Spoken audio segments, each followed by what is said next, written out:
संयुक्त राष्ट्र सुरक्षा परिषदेंत UN सिक्युरिटी कावन्सिलेन रोखड्यो आनी महत्वाच्यो सुधारणा करपाची खर मागणी भारतान केली आहे.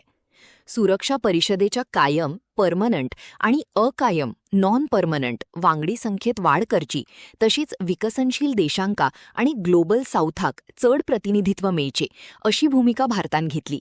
ह्या भायर सुरक्षा परिषदेच्या कामात आणीक पारदर्शकता हाडपाची आणि शांतता रक्षक सैनिकांचे पीस कीपर्स योगदान दिवपी देशांका निर्णय प्रक्रियेत चढ वांटो दिवपाची आग्रही मागणी भारतान केली. Parts of the globe.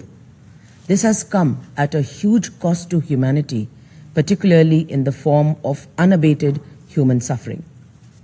The need for reforming the Security Council is more pronounced and pressing than ever before.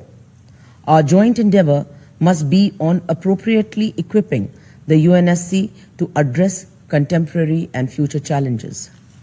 The world of 1945 has changed beyond recognition.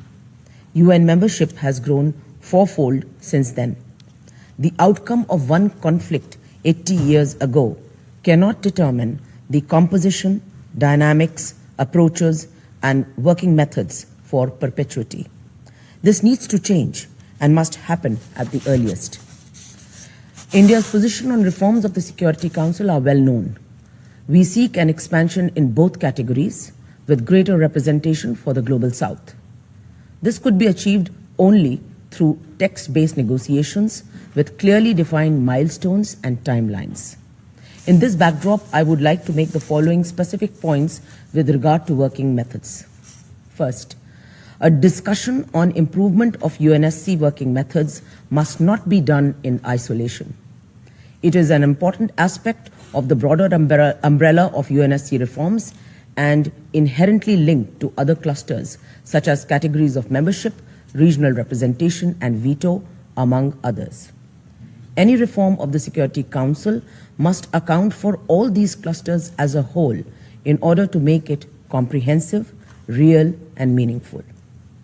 Second, it has been more than 80 years and the rules of procedure of the Security Council continue to be provisional.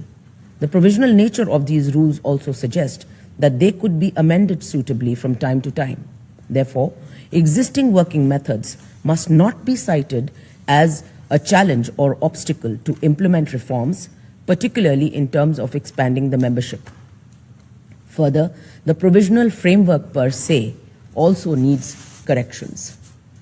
Third, non-permanent members are elected by the wider UN membership through the General Assembly. They shoulder the responsibilities entrusted upon them by other member states.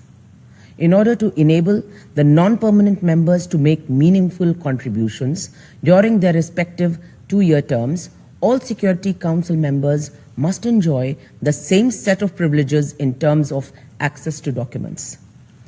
Access to historical documents must not be the exclusive preserve of a few.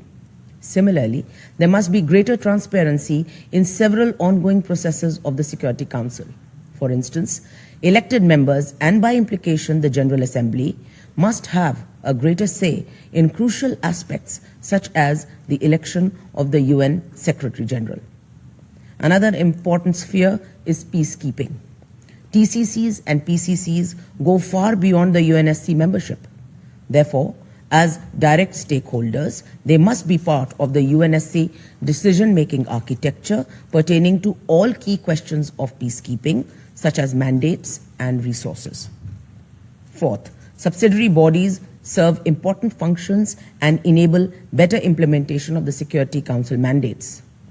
However, these bodies have not been able to deliver optimally in the recent past, primarily due to the delay in finalizing the chairs.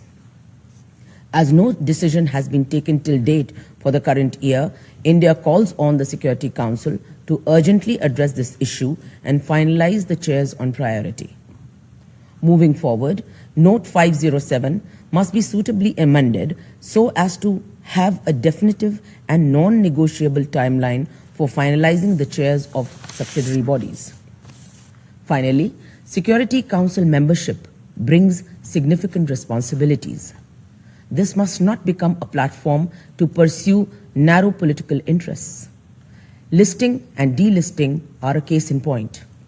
there must be more transparency and objectivity on this front.